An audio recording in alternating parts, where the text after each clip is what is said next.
أعوذ بالله من الشيطان الرجيم. بسم الله الرحمن الرحيم.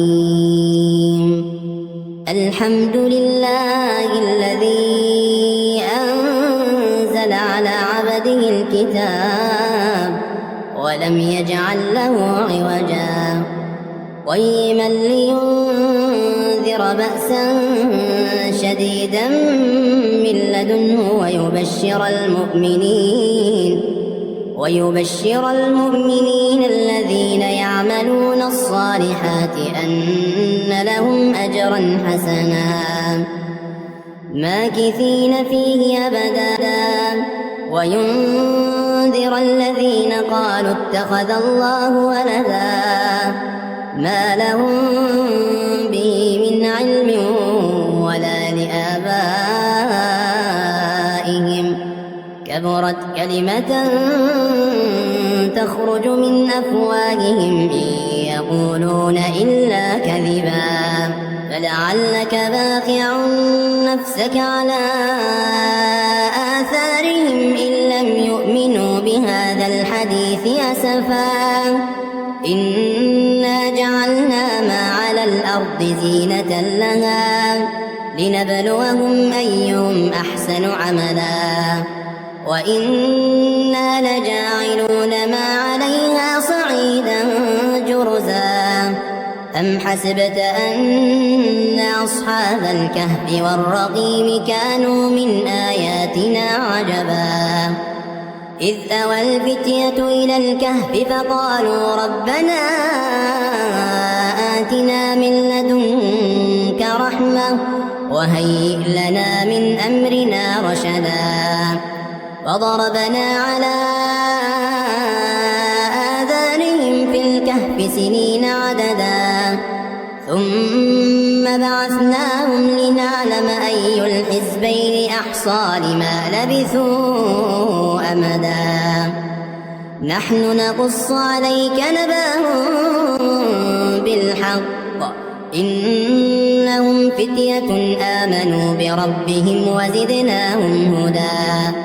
وربطنا على قلوبهم إذ قاموا فقالوا ربنا رب السماوات والأرض لن ندعو من دونه إلها لقد قلنا إذا شططا هؤلاء قومنا اتخذوا من دونه آلهة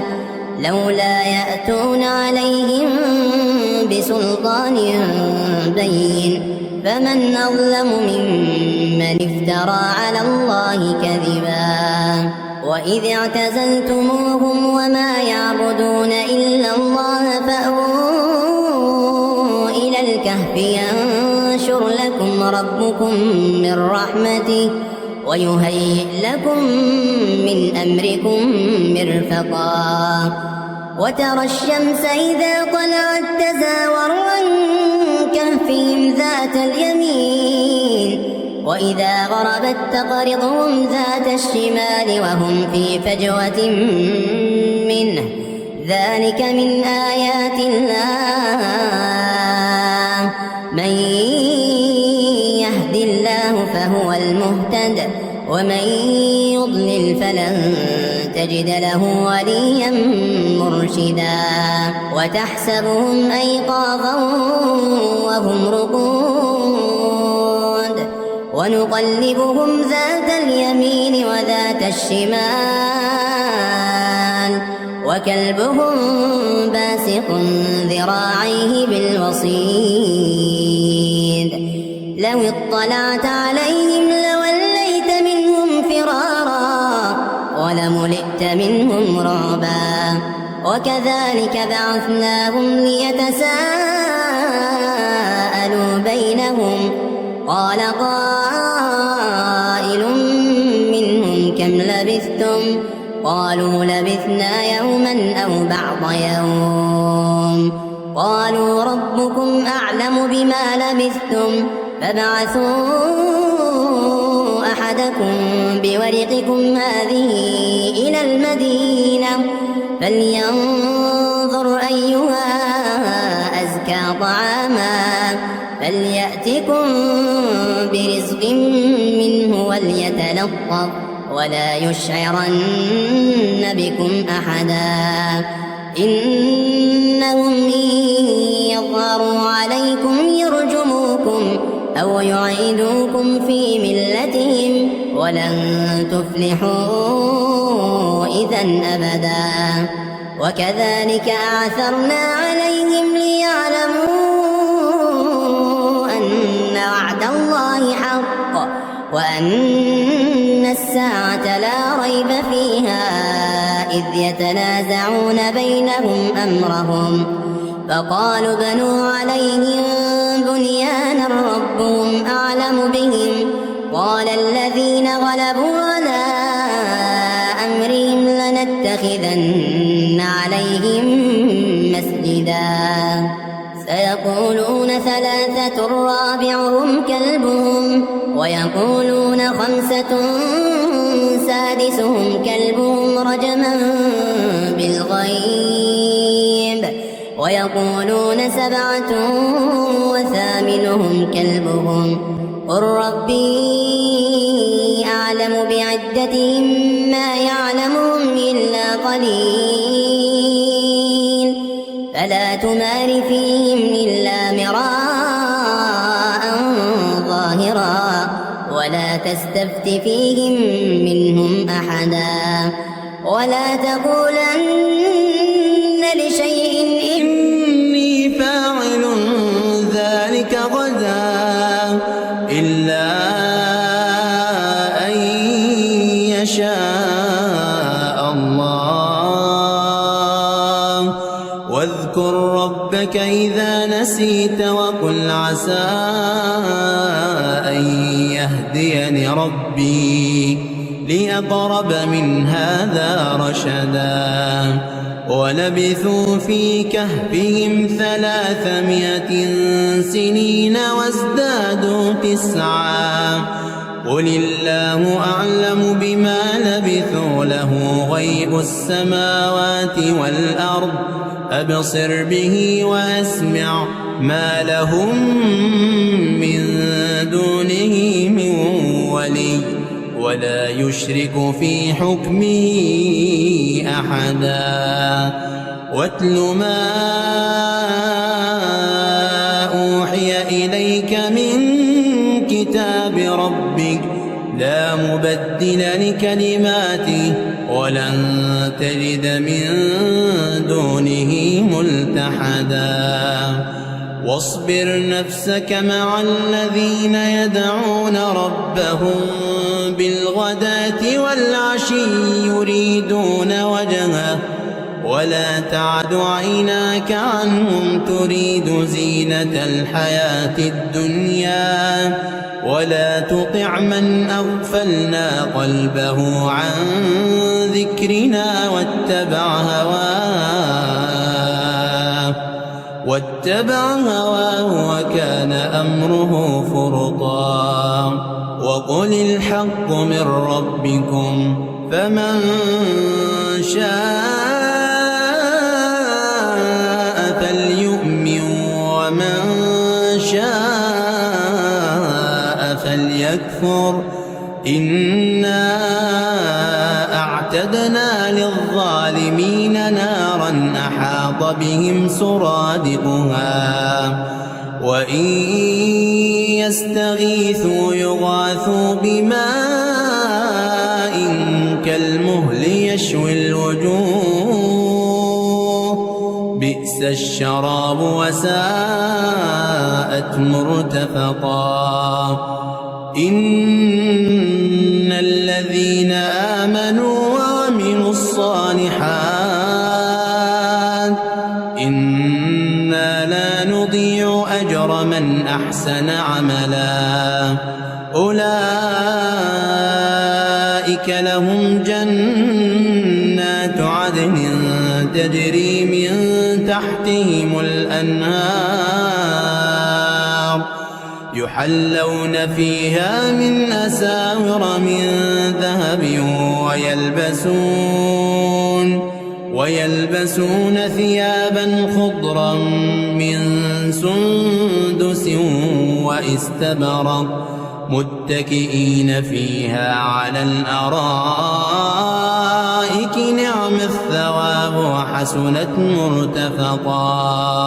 واضرب لهم مثلا الرجلين جعلنا لأحدهما جنتين من أعناب وحففناهما بنخل وجعلنا بينهما زرعا كلتا الجنتين آتت أكلها ولم تظلم منه شيئا وفجرنا خلالهما نهرا وكان له ثمر فقال لصاحبه وهو يحاوره أنا أكثر منك مالا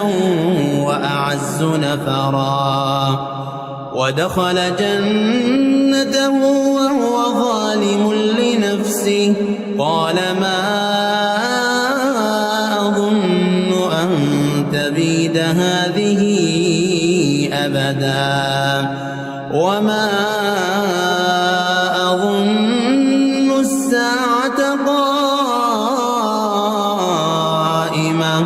ولئن رددت إلى ربي لاجدن خيرا منها منقلبا. قال له صاحبه وهو يحاوره أكفرت بالذي خلقك من تراب ثم من نطفة ثم سواك رجلا لكن هو الله ربي ولا أشرك بربي أحدا. ولولا إذ دخلت جنتك قلت ما شاء الله لا قوة إلا بالله إن ترني أنا أقل منك مالا وولدا فعسى ربي أن يؤتيني خيرا من جنتك ويرسل عليها حسبانا من السماء فتصبح صعيدا زلقا أو يصبح ماؤها غورا فلن تستطيع له طلبا. وأحيط بثمره فأصبح يقلب كفيه على ما أنفق فيها وهي خاوية على عروشها ويقول يا ليتني لم أشرك بربي أحدا. ولم تكن له فئة ينصرونه من دون الله وما كان منتصرا. هنالك الولاية لله الحق هو خير ثوابا وخير عقبا. واضرب لهم مثل الحياة الدنيا كماء إن أنزلناه من السماء فاختلط به نبات الأرض فأصبح هشيما تذروه الرياح وكان الله على كل شيء مقتدرا. المال والبنون زينة الحياة الدنيا والباقيات الصالحات خير عند ربك ثوابا وخير أملا. ويوم نسير الجبال وترى الأرض بارزة وحشرناهم فلم نغادر منهم أحدا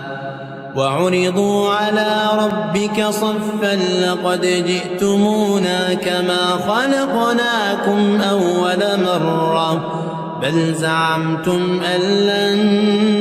نجعل لكم موعدا ووضع الكتاب فترى المجرمين مشفقين مما فيه ويقولون يا ويلتنا ما لهذا الكتاب لا يغادر صغيرة ولا كبيرة إلا أحصاها ووجدوا ما عملوا حاضرا ولا يظلم ربك أحدا وإذ قلنا للملائكة اسجدوا لآدم فسجدوا إلا إبليس كان من الجن ففسق عن أمر ربه أفتتخذونه وذريته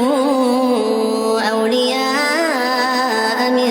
دوني وهم لكم عدو بئس للظالمين بدلا ما أشهدتهم خلق السماوات والأرض ولا خلق أنفسهم وما كنت متخذ المضلين عضدا ويوم يقول نادوا شركائي الذين زعمتم فدعوهم فلم يستجيبوا لهم وجعلنا بينهم موبقا ورأى المجرمون النار فظنوا أنهم مواقعوها ولم يجدوا عنها مصرفا ولقد صرفنا في هذا القرآن للناس من كل مثل وكان الإنسان أكثر شيء جدلا وما منع الناس أن يؤمنوا إذ جاءهم الهدى ويستغفروا ربهم إلا أن تأتيهم سنة الأولين أو يأتيهم العذاب قبلا وما نرسل المرسلين إلا مبشرين ومنذرين ويجادل الذين كفروا بالباطل ليدحضوا به الحق واتخذوا آياتي وما أنذروا هزوا ومن أظلم ممن ذكر بآيات ربه فأعرض عنها ونسي ما قدمت يداه إنا جعلنا على قلوبهم أكنة أن يفقهوه وفي آذانهم وقرا وإن تدعوهم إلى الهدى فلن يهتدوا إذا أبدا وربك الغفور ذو الرحمة لو يؤاخذهم بما كسبوا لعجل لهم العذاب بل لهم موعد لن يجدوا من دونه موئلا وتلك القرى أهلكناهم لما ظلموا وجعلنا لمهلكهم موعدا وإذ قال موسى لفتاه لا أبرح حتى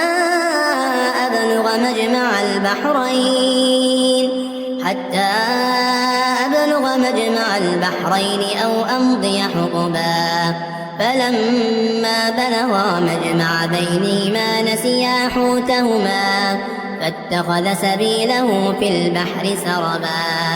فلما جاوزا قال لفتاه آتنا غداءنا لقد لقينا من سفرنا هذا نصبا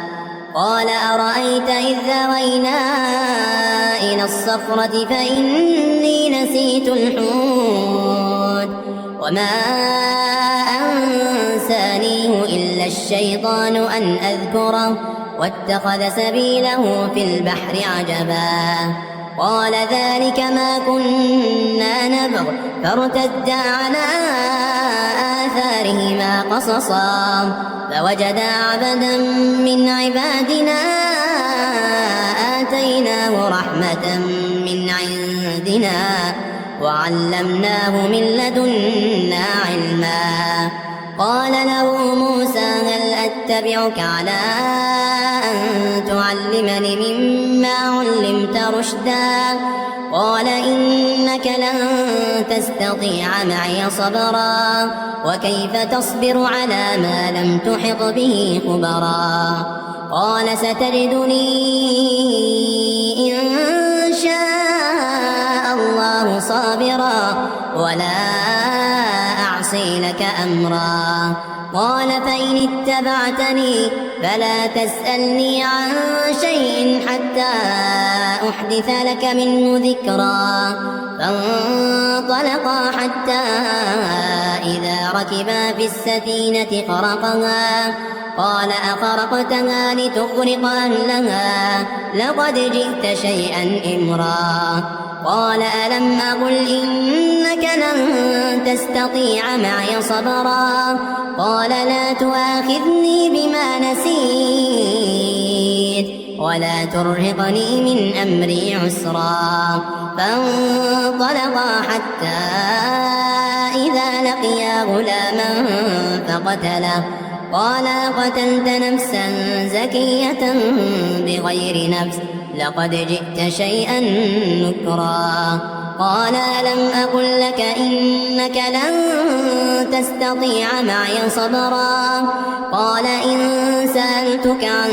شيء بعدها فلا تصاحبني قد بلغت من لدني عذرا. فانطلقا حتى إذا أتيا أهل قرية استطعما أهلها فأبوا أن يضيفوهما